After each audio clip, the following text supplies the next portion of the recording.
Welcome guys. सो इस video में हम डिस्कस करेंगे लास्ट टॉपिक जो साइंस का हमने पढ़ा था for JK SSB first, that is metals and non metals, उसके कुछ इंपॉर्टेंट एमसीक्यूज। सो पहले अगर वो वीडियो नहीं देखिए, पहले वो देख लो, उसमें हमने सारी थ्योरी कवर की थी। Question number 1, aqua regia is a freshly prepared mixture of concentrated nitric acid and concentrated hydrochloric acid in the ratio of. तो मैंने ये आपको बताया था एक्वा रिजिया क्या होता है। It is a freshly prepared mixture of concentrated nitric acid and concentrated hydrochloric acid in the ratio of 1:3। ठीक है, नाइट्रिक एसिड 1 रेशियो में होगा और जो हाइड्रोक्लोरिक एसिड होगा वो 3 रेशियो में होगा। तो यहाँ पे आपको नाइट्रिक एसिड पहले पूछा, दैट इज 1:3 आपका आंसर हो जाएगा, दैट इज सी पार्ट। अगर क्वेश्चन में आपको हाइड्रोक्लोरिक एसिड पहले दिया होता और नाइट्रिक एसिड बाद में, तो देन आंसर विल बी 3:1। आपको याद क्या रखना है कि नाइट्रिक एसिड 1 रेशियो में होता है और हाइड्रोक्लोरिक एसिड 3 रेशियो में होता है। Question number 2, when a non metal is loaded to react with water. जब नॉन मेटल को हम रिएक्ट करेंगे वाटर के साथ तो क्या बनेगा? Carbon dioxide gas is formed, H2 gas is formed, product form depends upon temperature, no products are formed. तो ये मैंने जब हमने chemical properties of non metal पढ़ा था तो उसमें सीधा पढ़ा था non metals don't react with water. तो वाटर के साथ वो रिएक्ट ही नहीं करते, तो वाटर के साथ अगर रिएक्ट नहीं करेंगे there will be no products formed because reaction ही नहीं होगी, they can not react with water. Question number 3, non metal use to preserve food material. तो फूड मटेरियल को प्रिजर्व करने के लिए एक नॉन मेटल यूज होता है, वो कौन सा होता है? कार्बन, फास्फोरस, सल्फर और nitrogen. So answer is nitrogen. Nitrogen is used to preserve food material. Food material की रेंसिडिटी को रोकने के लिए हम उस फूड को नाइट्रोजन में स्टोर कर सकते हैं। रेंसिडिटी हो गया कि फूड ऑक्सीजन जैसे ही फूड को मिलेगी तो फूड में जो फैट्स होता है वो ऑक्सीडाइज हो जाता है, जिसकी वजह से फूड खराब हो जाता है, इसलिए उसको नाइट्रोजन में स्टोर किया जाता है।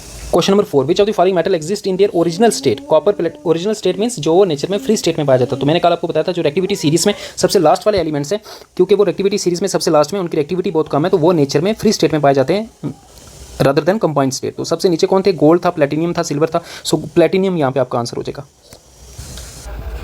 Question number 5, calamine is an ore of. So calamine किस मेटल की ओर होती है?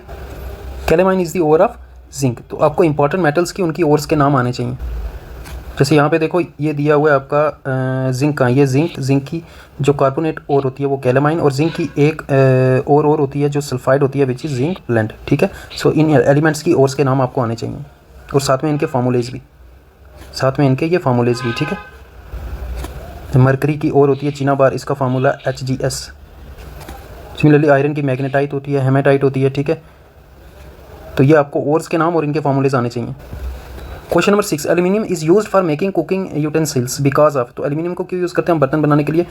Good conductor of, good electrical conductivity की वजह से, good thermal conductivity, ductility, high melting point. So इसमें आपका आंसर हो जाएगा थर्मल। इलेक्ट्रिकल कंडक्टिविटी से क्या करना हमें? उसकी थर्मल कंडक्टिविटी अच्छी होनी चाहिए। ठीक है, जितनी वो हीट को अच्छे से कंडक्ट करेगा उतने जल्दी उसमें खाना पकेगा। सो ये सेकंड वाला पार्ट आपका ट्री हो जाएगा। गुड थर्मल कंडक्टिविटी होना चाहिए। डक्टिलिटी से क्या लेना है? डक्टिलिटी तो होता है property to draw into wires, तो वायर्स में तो हमें ड्रा नहीं करना, उसके बर्तन बनाने। So fourth point is high melting point. हाँ, मेल्टिंग पॉइंट पे हाई होना चाहिए, ऐसा ना हो कि हीट करने पे वो मेल्ट हो जाए। So second and fourth is your answer, that is D part is your answer.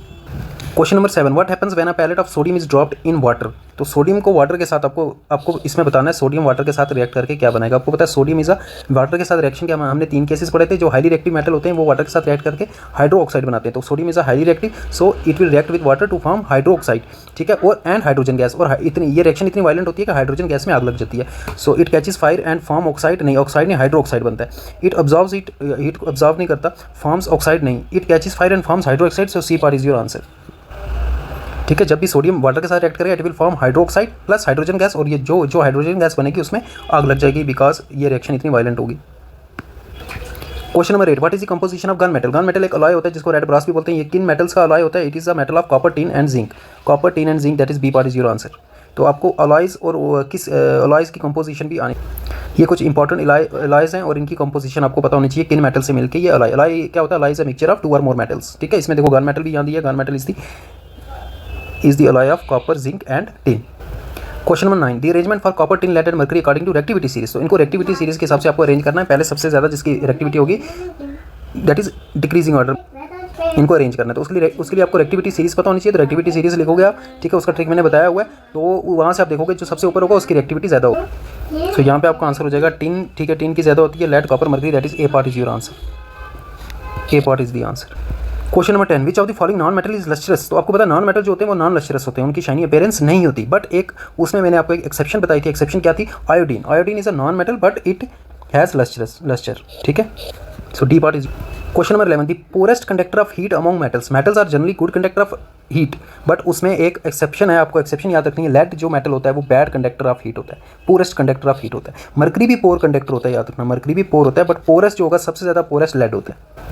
Question number 12, galvanisation is a method of protecting steel and iron from rusting by coating them with a thin layer of, किसकी thin layer चढ़ाते हैं galvanisation में, zinc की, ठीक है।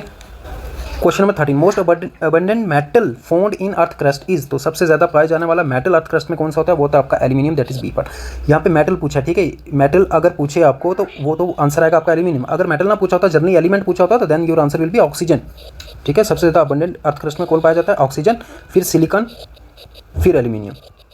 Aluminium third abundant है, ठीक है।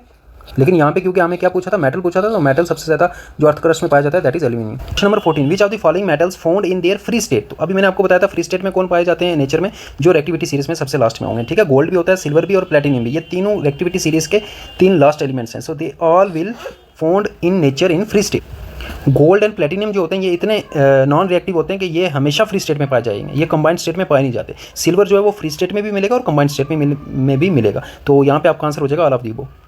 Question number 15, which of the following is the purest form of iron, तो प्योरेस्ट फॉर्म ऑफ आयरन होती है wrought iron, that is B part is your answer.